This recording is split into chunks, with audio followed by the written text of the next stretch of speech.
Hello guys, कैसे हैं आप सब। उम्मीद करता हूं आप सभी अच्छे होंगे। मैं आपका अपना धीरज सर आज के इस वीडियो में आप लोग को पढ़ाने वाला हूं इकाई 7 ज्यामितीय अवधारणाएं के अंतर्गत दक्षता अभ्यास 7 अर्थात लास्ट अभ्यास इस इकाई का। तो वीडियो में शुरू से लेकर अंत तक बने रहिएगा। इस अभ्यास में जितने भी क्वेश्चंस हैं सभी इस वीडियो में एकदम सरल तरीके से समझाकर आपको बताने वाला हूं। तो आओ क्वेश्चन नंबर फर्स्ट से हम लोग सॉल्व करना स्टार्ट करते हैं। क्वेश्चन नंबर फर्स्ट है, 3 संरेख बिंदुओं से होकर जाती हुई कितनी रेखाएं खींची जा सकती है। तो पहले यहां पे देखो, 3 का मतलब तो समझ ही रहे हो कि 3 क्या है। ठीक है, संरेख बिंदुओं, यही मैं आपको समझाऊंगा कि संरेख मतलब जो सीधी रेखा में हो, समान में हो, वही संरेख बिंदु कही जाएंगी। जैसे अभी इसको हम हल करेंगे और यहां पे जिस रूप में बोला है उसकी एक रेखा खींचनी है। क्या बोला है? 3 संरेख बिंदुओं से। तो 3 संरेख मतलब 1 2 3। संरेख का मतलब एकदम सीधी हो, एक दूसरे के एकदम सीधी हो। वहीं से हमें क्या करना है, एक सीधी रेखा खींच देना है। ठीक है, तो बोला है कि 3 संरेख बिंदुओं से होकर जाती हुई कितनी रेखाएं खींची जा सकती है। अब इससे क्या हो रही है, होकर सीधी ये गुजरती चली जा रही है। तो कितनी रेखाएं खींची जा सकती है। तो 3 संरेख बिंदुओं से अगर सीधी में है, संरेख का मतलब सीधी, तो अगर सीधी बिंदुएं हैं तो वहां पर सिर्फ एक ही रेखा खींची जा सकती है। तो इसका जो आंसर होगा, एक रेखा खींची जा सकती है। तो आप लिखना चाहो तो लिख सकते हो, एक रेखा खींची जा सकती है। ठीक है, खींची जा सकती है। अगर सीधे सीधे पर 3 बिंदु हैं, जिसको हम गणित की भाषा में, ज्यामिति की भाषा में संरेख कहते हैं। अगर 3 संरेख बिंदु होंगी तो वहां से सिर्फ कितनी रेखाएं खींची जा सकती हैं, एक रेखा खींची जा सकती है, सीधी सीधी। क्योंकि संरेख की बात किया है तो संरेख का मतलब होता है सीधा। ठीक है, सीधे में 3 बिंदु हैं तो वहां से सीधा एक ही रेखा खींचा जा सकता है। ओके, तो ये रहा क्वेश्चन नंबर फर्स्ट का सॉल्यूशन। आओ बढ़ते हैं नेक्स्ट क्वेश्चन की तरफ। Question number 2। क्वेश्चन नंबर 2 में क्या बोला है, बोला है कागज के तल पर निम्नांकित बिंदुओं को अंकित कर स्पष्ट कीजिए। देखिए, कागज के तल पर मतलब जो आप कॉपी लेके बैठे हो उस पर कुछ यहाँ पे इस तरीके से क्वेश्चन दिया है और उस पे अंकित बिंदुओं के आंसर को आपको देना है। जैसे पहला कथन है, बोला एक बिंदु से कितनी रेखाएं खींची जा सकती हैं। तो एक बिंदु है, जैसे यहां पर हमने क्या ले लिया, एक बिंदु। अब इस बिंदु से कितनी रेखाएं खींची जा सकती हैं, चलो खींचते हैं। 1 2 3 4 5 6, मतलब 6 7 8, ऐसे आप क्या कर सकते हो, अनंत यानी असंख्य रेखाएं खींची जा सकती हैं। तो अगर इसका हम लोग आंसर करेंगे तो आंसर में क्या लिखेंगे, असंख्य रेखाएं। ठीक है, आप लिखना चाहो तो यहाँ पर लिख दो इसका आंसर, एक बिंदु से कितनी रेखाएं खींची जा सकती हैं। तो इसका जो आंसर होगा असंख्य हो जाएगा। ठीक है, असंख्य रेखाएं खींची जा सकती हैं। ठीक, क्योंकि एक बिंदु से जब भी बात करेगी रेखाओं के खींचने की, इधर उधर चारों कोने से कितना भी रेखा खींचोगे गिन नहीं पाओगे, इतना खींचते खींचते पूरी कॉपी भर जाएगी। इसलिए कह रहा हूं कि असंख्य रेखाएं हम लोग खींच सकते हैं। अगर एक बिंदु की बात करेगा तो हमेशा वहां पर हम असंख्य रेखाएं ही खींच सकते हैं, उसका आंसर असंख्य ही होगा। अब बोला है 2 बिंदुओं से कितनी रेखाएं खींची जा सकती हैं।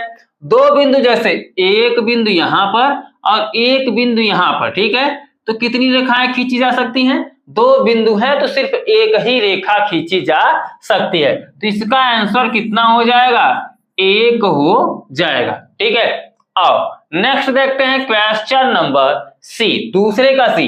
बोला 3 बिंदु जो संरेखीय नहीं है, अब एक दूसरे के वो सीधे में नहीं है, में से दो दो बिंदुओं से कितनी रेखाएं खींची जा सकती हैं। देखो समझो, तीन रेखाएं हैं, देखिए बोला है ना, तीन बिंदु जो संरेखी नहीं, यानी तीन बिंदु हैं, 1 2 3। हम इसको संरेखी नहीं बनाएंगे, रीजन ये है क्योंकि इसको सीधे सीधे पे नहीं बनाएंगे। संरेखी का मतलब सीधे सीधे पे तीनों बिंदु आपस में नहीं है, तो नहीं है तो दो दो बिंदुओं को लेकर कितनी रेखाएं हम खींच सकते हैं। तो चलो इस बिंदु से इस बिंदु तक दो बिंदु लेंगे तो एक रेखा, फिर इस बिंदु से इस बिंदु तक दो रेखा, फिर इस बिंदु से इस बिंदु तक तीन रेखा। तो कितनी रेखाएं खींच सकते हैं हम? तीन सीधी रेखाएं खींच सकते हैं अगर दो दो बिंदुओं को लेकर हम खींचते हैं और तीन बिंदु हो जो एक दूसरे के संरेखी ना हो। तो इससे इसका आंसर क्या हो जाएगा, कितनी रेखाएं खींच सकते हैं? तो तीन रेखाएं हम खींच सकते हैं। इसका आंसर हम कर देंगे क्या, तीन रेखाएं। चले चौथे को सॉल्व करते हैं। चौथे में क्या बोला है, देखिए चौथे में बोला है चार बिंदु जिनमें कोई तीन संरेख नहीं है। अभी तीन बिंदु बोला था और तीन में से संरेख नहीं था, लेकिन अब इसमें बोला चार बिंदु है जिनमें से कोई तीन संरेख नहीं है। तो चार बिंदु हम पहले लेंगे, कहीं पे ले लेते हैं, चलो यहां पर देखो एक बिंदु, ठीक है, और इसमें बोला कोई तीन संरेख नहीं है। संरेख का मतलब इसको हम आमने सामने अब बनाएंगे नहीं, एक यहां पर, एक यहां पर, एक यहां पर, ठीक है। अब चार बिंदु ले लिए, चारों अलग अलग जगहों पर। संरेख बोलेगा संरेख नहीं है, संरेख का मतलब एक सीधी रेखा में नहीं है। तो चार बिंदु है, इसमें बोला है दो दो बिंदुओं से कितनी रेखाएं खींची जा सकती है। तो दो बिंदुओं से खींचेंगे तो एक, यहां से यहां तक एक, यहां से यहां तक दो, यहां से यहां तक तीन, यहां से यहां तक कितनी, चार, और यहां से यहां तक कितनी, पांच, और यहां से यहां तक कितनी, छह। तो टोटल कुल कितनी रेखाएं खींची जा सकती हैं? अगर दो बिंदुओं से लेकर खींचेंगे तो टोटल 6 रेखाएं खींची जा सकती हैं। तो इसका जो आंसर होगा 6 रेखाएं खींच सकते हैं अगर चार बिंदु है और उनमें से तीन क्या है, एक दूसरे के संरेख नहीं है, तो हम 4 रेखाएं खींच सकते हैं। अब हम लोग ई वाले को सॉल्व करेंगे। ई वाले में क्या बोला है, 5 बिंदु जिनमें कोई तीन संरेख नहीं है। अब यहां पर हम लोग क्या करेंगे, 5 बिंदु लेंगे, चलो ले लो, एक दो, दो बिंदु क्या है, संरेख है, सीधे सीधे पे हम ले लेंगे। अब बोल रहा है जिनमें से कोई तीन संरेख नहीं है, 5 बिंदु हैं, तीन संरेख नहीं है, यानी 2 संरेख हैं। तो अब 5 में से हम क्या करेंगे, अब ऊट पटांग ले लेंगे हम, क्योंकि ये बोला है कि 5 बिंदु है, तीन संरेख नहीं है। तो कहीं पर आप 3 रख दो, लेकिन वो सीधे पे एक दूसरे के सीधे पे नहीं होने चाहिए, ठीक है, ताकि रेखा हम कितना खींच सके ये बता सके।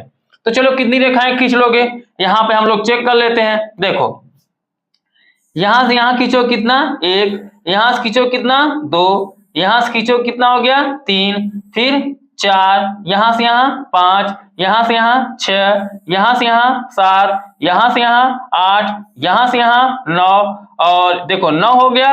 अभी एक कहां खींच सकते हो, इसका इसका मिलान किए हो, इसका इसका किए हो, देखो कौन कौन छूट रहा है, 9 होगा, एक यहां से, 2, 3, अभी एक यहां से यहां तक, ठीक है। तो टोटल 9 और 1 10, और कहीं देख लो दिख रहा हो तो 9 1 10, 10 ही कर सकते हो। तो टोटल यहां से कितनी रेखाएं खींची जा सकती हैं, 10 रेखाएं खींची जा सकती हैं अगर क्या हो, 5 बिंदु हो और 3 संरेख ना हो, यानी 3 सीधे में ना हो। तो 10 रेखाएं खींची जा सकती हैं। इसी तरीके से इसको सॉल्व करना था, आप इस तरीके से रेखाओं को खींच भी दीजिएगा, ठीक है। चले ये तो रहा दूसरे के 5 क्वेश्चनों का सॉल्यूशन। अब हम लोग सॉल्व कर लेते हैं नेक्स्ट क्वेश्चन, ठीक है। क्वेश्चन नंबर 3, क्वेश्चन नंबर 3 में क्या बोला है, पढ़िए। बोला है यहाँ पे स्तंभ ए एवं बी में सही जोड़े का मिलान कीजिए। स्तंभ ए इधर दे रखा है, स्तंभ बी इधर दे रखा है, ठीक है। किताब लेके बैठे हो तो मिलान करते रहिएगा। स्तंभ ए में ए बी सी 4 ऑप्शन दिया है, किरण, रेखा, रेखाखंड, बंद आकृति। इधर दिया है क्या, देखिए इसको पढ़ दूंगा तो आप तुरंत मिलान कर लोगे, अभी मैं पढ़ूंगा नहीं। देखो मैंने बताया किरण क्या होता है, किरण वो होता है कि जिसकी प्रारंभिक बिंदु निश्चित होती है लेकिन अंतिम बिंदु क्या होती है? जहां पर जा रहा है इसका कोई अंत्य नहीं होता। तो अगर इस तरीके से जिस पर रेखा बन जाएगा वह क्या हो जाएगा? किरण हो जाएगा। यानी यह क्या हो गया? किरण हो गया। ठीक है। उसके बाद रेखा, रेखा पे क्या होता है कि इसकी न प्रारंभिक बिंदु ना ही अंतिम बिंदु, ये इसका कोई अंत बिंदु होता ही नहीं। यानी इधर भी हम इसको बढ़ा सकते हैं मन चाहे जितना चाहे, और इधर भी हम बढ़ा सकते हैं अनंत तक, अनगिनत आप खींचते चले जाओ लाइन, कोई इसकी रोक टोक ही नहीं है। तो ऐसा कैप किससे बैठा है? इस पर, ए बी पर। तो ए बी रेखा इस तरीके से हो जाएगा। रेखा खंड, ये हो जाएगा रेखा खंड। ठीक है। जिस पर सीधी एक लाइन लगी रहेगी, जैसे ए बी, जिसपे एक सीधी लाइन इस तरीके से खींची हुई है वह रेखा खंड होता है। यानी रेखा को खंड में जो तोड़ता हो वो रेखा खंड हो जाएगा। ठीक है। जैसे अगर ये यहाँ पे ए, यहाँ पर बी, हम ए और बी पॉइंट कर देंगे तो यह एक रेखा का खंड निकल कर आएगा। फिर आगे यहाँ पर कर देंगे और सी कर देंगे तो बी और सी एक रेखा का खंड हो जाएगा। तो रेखा खंड का जो यहाँ पे स्तंभ बी से मिलान होगा ए बी पर रेखाखंड। और देखिए बंद आकृति का मतलब ये सीधा A B A, A B ए का मतलब एक रेखा है। ठीक है। बीच में क्या है? बी है, इधर भी ए है और इधर भी है। तो बी वाले को ये क्या कर रहे हैं? दोनों ए मिलकर उसको बंद करके रखे हैं, इसलिए यह कैसा आकृति हो जाएगा? बंद आकृति हो जाएगा। ठीक है। चले मिलान कर लीजिएगा। चौथे को पढ़िए। क्वेश्चन नंबर चौथे में बोला है किसी तल पर स्थित एक रेखा में कितने बिंदु हो सकते हैं? देखो कोई तल है। ठीक है। तल का मतलब समतल पृष्ठ। ठीक है। यही वाइड, हम यहाँ पे बोर्ड ही, डिजिटल बोर्ड ही ले लेते हैं। अब इस डिजिटल बोर्ड पे देखिए ये क्या है? एक तल। ठीक है। और एक रेखा में कितने बिंदु हो सकते हैं? मैंने बताया कि रेखा जो होता है वह दोनों तरफ मन लगाकर चाहे जितना आप खींच सकते हो, ये अनंत होता है। ठीक है। इधर चाहे जितना आप खींचते चले जाओ और इधर भी चाहे जितना खींचते चले जाओ, इसकी कोई लिमिट नहीं होती। तो इसमें बोला है कि कितने बिंदु हो सकते हैं। तो आप जब इसका कोई लिमिट ही नहीं है तो आप मार बिंदु चाहे झुग्गा भर यहाँ पे बना दो ना, जितना बिंदु बनाना है बना के रख दो। अर्थात हम कह सकते हैं क्या? असंख्य बिंदु हो सकता है जिसकी हम लोग गिनती नहीं कर सकते। ठीक है। तो असंख्य बिंदु इसका आंसर हो जाएगा, लिख लेना। चले नेक्स्ट क्वेश्चन को देख लेते हैं। Question number 5। क्वेश्चन नंबर 5 में क्या दिया है? बोला है दी गई आकृति में रेखाओं का नाम लिखिए। क्वेश्चन नंबर 5 के अंतर्गत आपसे 5 क्वेश्चन पूछा है। इन आकृतियों के क्या बोला है? इन पांचों अलग अलग कथन है। इन कथनों के अनुसार इस चित्र की सहायता से इसका हम आंसर बताएंगे। आपके बुक में इस तरीके से चित्र दे रखा है और इस तरीके से क्वेश्चन दे रखा है। जब भी पढ़ने बैठे हैं तो कॉपी कलम किताब सब साथ में लेके बैठे और अपना दिमाग भी अपने साथ लेकर बैठा करिए। ठीक है। कहीं चरने मत भेज दीजिएगा। चलिए 5वें का पहला है दी गई आकृति में रेखाओं का नाम लिखे। ये कुछ इस तरीके से आकृति दी गई है और हमें रेखाओं का नाम लिखना है। चलिए रेखाओं का हम यहाँ पर नाम लिख लेते हैं। अगर पहले को हम लोग सॉल्व करेंगे तो रेखाओं का नाम लिखने का मतलब क्या है? देखो रेखा क्या है? ये वाला इधर से इधर आया ए बी, तो लिख लो रेखाएं कौन कौन सी हो जाएंगी? A B. ठीक है। अगली रेखा क्या हो जाएगा? इधर से इधर जाएंगे तो क्या हो जाएगा? बी सी, तो इधर लिख देंगे क्या? B C. फिर कामा लगाइए। फिर अब यहां से यहां गए तो ये सी हो गया और ये कौन सी रेखा हो गई? डी। यानी सी डी रेखा एक खींची गई है। अगली रेखा कौन सी खींची गई है? यहाँ पर फिर इधर से खींची गई है ए और डी, तो अगली रेखा हम क्या कर देंगे? ए और डी। ठीक है। और ऊपर हम जब रेखा खींचते हैं तो कैसा चिन्ह लगाते हैं? कुछ इस तरीके से। ठीक है। तो रेखा का ये स्वरूप होता है कि दोनों तरफ हम आगे तक भी खींच सकते हैं। तो इस तरीके से ऊपर रेखा खींच दीजिएगा। 4 रेखाएं हैं। पहली रेखा क्या है? ए बी, दूसरी बी सी, ठीक है, तीसरी सी डी और चौथा ए डी या डी ए कह सकते हो। ठीक है। इस तरीके से रेखा खींची गई है और रेखा को व्यक्त करने के लिए हम इस तरीके से चिन्ह का प्रयोग करते हैं, ऊपर इंडिकेट कर देते हैं। ओके।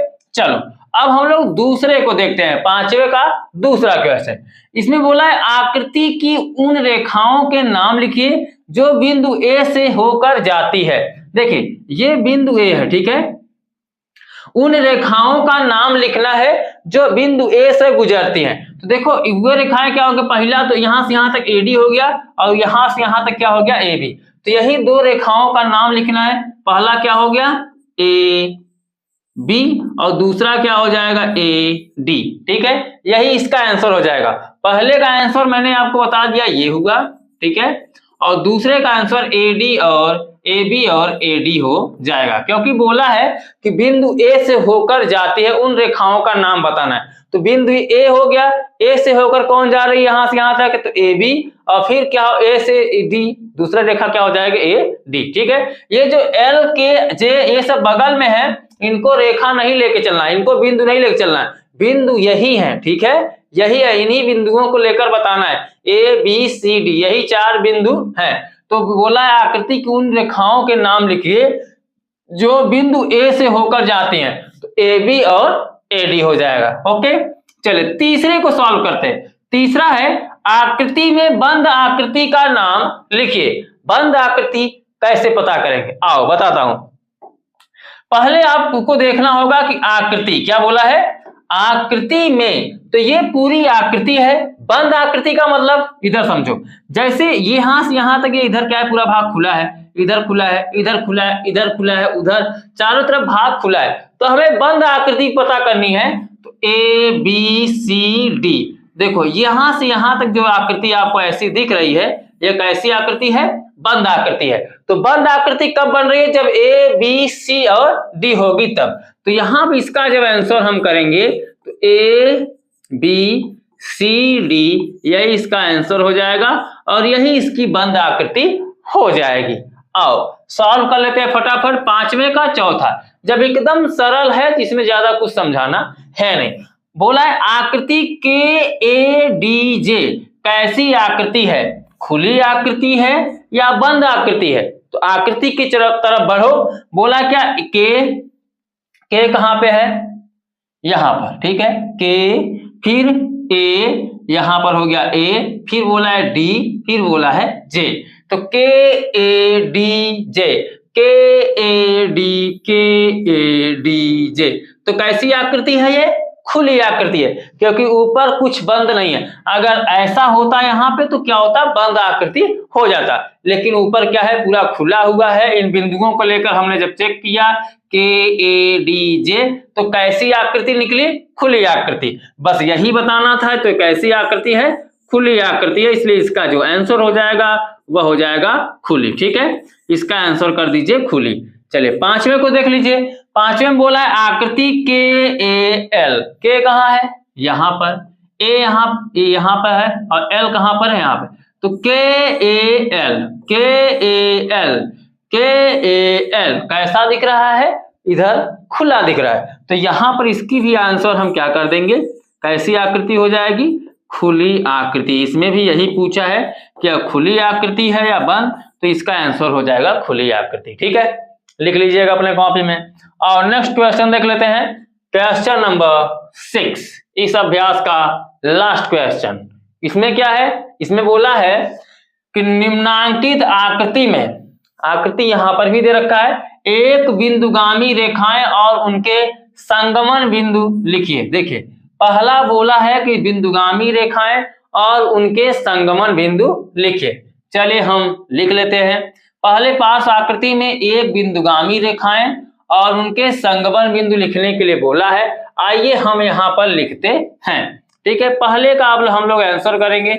चलिए हल करते हैं। ठीक है, अगर हम लोग पहले को हल करें तो आकृति में हम बिंदु क्या होते हैं, जैसे देखो मुख्य बिंदु ये A हो गया, ये B हो गया, ये C हो गया, ये D हो गया और ये भी D के अंतर्गत ही आएगा और D के बाद क्या है, ये F हो गया। ठीक है, तो यही मुख्य बिंदु हैं। इन्हीं बिंदुओं का हमें लिखना है संगमन बिंदु। तो चलिए हम A का लिख लेते हैं। अगर हम A का संगमन बिंदु लिखेंगे तो A का संगमन बिंदु क्या क्या है, यहां से कौन कौन सी रेखाएं गुजरी हैं।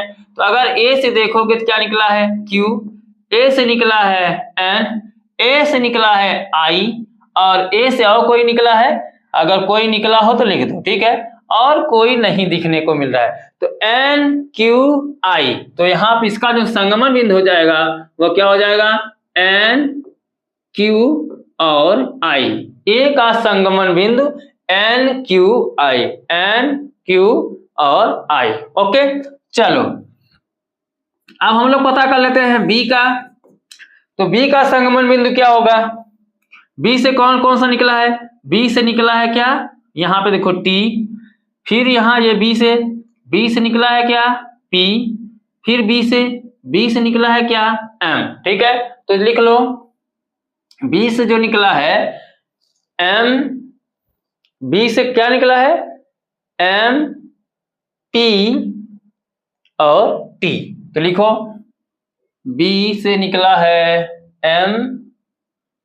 M लिखो, उसके बाद B से निकला M, B से निकला P और B से निकला T, M P और T। ठीक है, इसका संगमन बिंदु हो गया।